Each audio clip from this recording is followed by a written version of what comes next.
have addressed the issue of the illegal substance use problem in Athens and analyzed the causes and effects this problem has on individuals and the community as a whole. Now it's important to shift our focus toward identifying practical and effective solutions.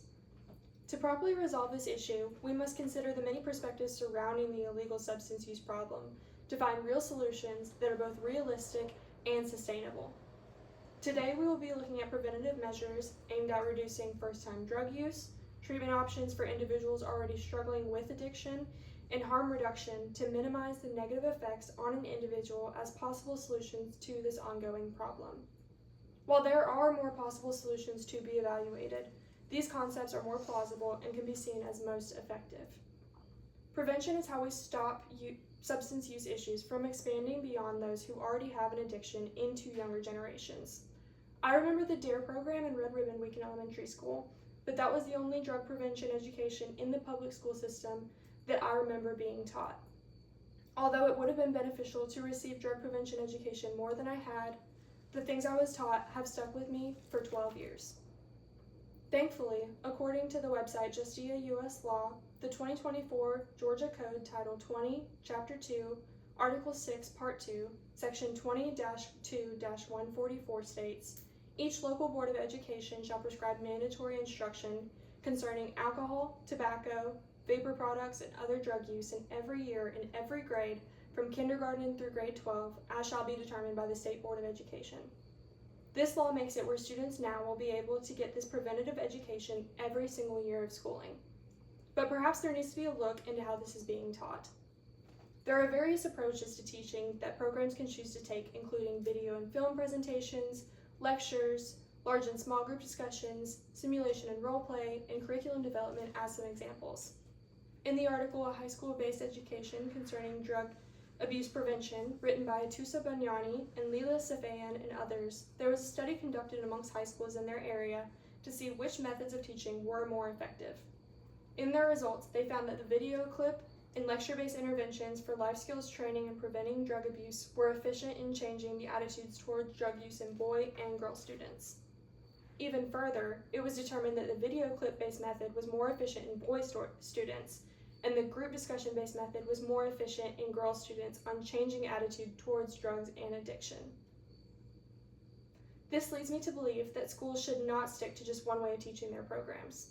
Perhaps Athens-Clarke County school systems can figure out what works best for their students' learning, or even switch up the ways they teach by grade or gender to ensure that it is something that students are truly engaged in. Drug prevention in schools is such an important solution to our problem, as schools are already shaping the minds of children day to day. If we can shape minds into knowing these substances only do harm, perhaps the problem will eventually disappear altogether one day. The next possible solution does not focus on preventing the issue, but rather tackling the issue head on. Treatment, specifically focusing on rehabilitation, is an important solution to this issue as well. While this is not the only treatment option, I believe it is the most important one, due to its extensive process that comes with it.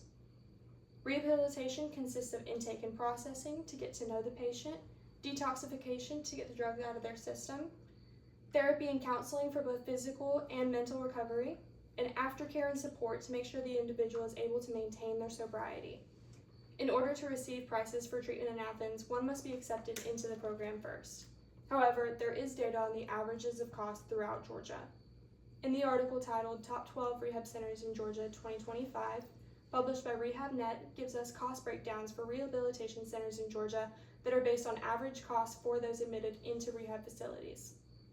This article can be trusted as the data comes from a team of experts that use a combination of client reviews, state licensing information, accreditation standards, and verified data.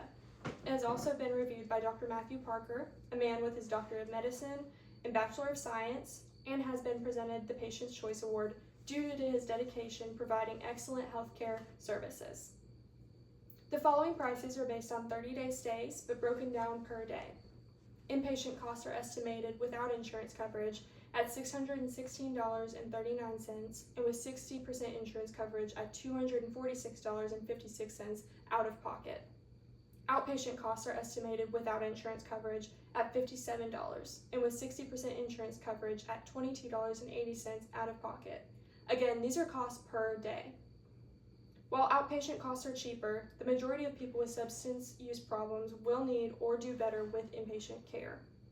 How will they get the care they truly deserve if they cannot afford it, though? The biggest reason addicts do not seek help is due to their financial situation. There are many individuals with substance use disorders that do not have insurance. Even if they do, the facilities are selective of what insurance companies they will accept. Although there are options such as payment plans, grants and scholarships, and subsidized coverages, these resources are not known amongst those that need them. Due to the ongoing increase in the illegal substance use and abuse problem in Athens, there needs to be a reduction in the cost of rehabilitation. Lowering the cost of rehab is essential in ensuring that financial barriers don't prevent people from receiving life-saving treatment. There is another solution that does not require payment, though. Our final solution is not a traditional approach. Harm reduction is an important factor in resolving the effects of drug use. While this does not stop the use of drugs, it does help prevent negative effects on those using. Morgan Carlson, the editor specialist at Johns Hopkins Bloomberg School of Public Health, and Melissa Hartman, director of editorial at Johns Hopkins Bloomberg School of Public Health, are co-authors of the article, "What is Harm Reduction?" published by Johns Hopkins. In their article, it is said that the primary goal of harm reduction is to save lives and protect the health of both people who use drugs and their communities. Carlson and Bloomberg tell us that some of the best known harm reduction tools include free syringe programs, overdose prevention sites, fentanyl tests, naloxone kits and training, and sterile injection or smoking equipment. Let's look at the reasons for supplying these resources. The free syringe program and sterile injection or smoking equipment are serving the purpose of preventing diseases such as HIV and hepatitis. Naloxone is the generic brand of Narcan, so these kits and training go hand in hand with overdose prevention sites with the purpose of decreasing deaths amongst overdoses. Fentanyl tests serve the purpose of testing a person's drug of choice and in turn also preventing fentanyl overdoses from those surprised by a positive test. Some may worry that providing these resources will incentivize the use of illegal substances, but the reality is people will use drugs with or without these resources, and without them, it just makes things more dangerous. If we cannot completely stop the problem, we must find a way to protect those in addiction and the community around them. Illegal substance use is an extremely problematic, long-standing issue in Athens, Georgia, that has negative effects on both individuals and the community. It is evident that the ways to go about solving this issue need to be revised within the County of Athens-Clarke. Though this problem must be solved with both the efforts of those amongst the community and those in active substance use to truly find the right solutions. The right solution will be found by looking at the many perspectives surrounding the problem. Providing preventative education shaped to each year's grade level and students' learning preferences to maintain their engagement will decrease new users. Reducing rehabilitation costs specifically for inpatients will increase the rate of those willing and able to get help. And finally, providing harm reduction throughout the county will decrease the dangerous medical effects that come with substance use. All these solutions will not only benefit individuals in substance use, but they will strengthen the overall health, safety, and well-being of the Athens community. The path to a better future of Athens is clear, but it requires immediate action and commitment to these practical life-saving strategies. Thank you.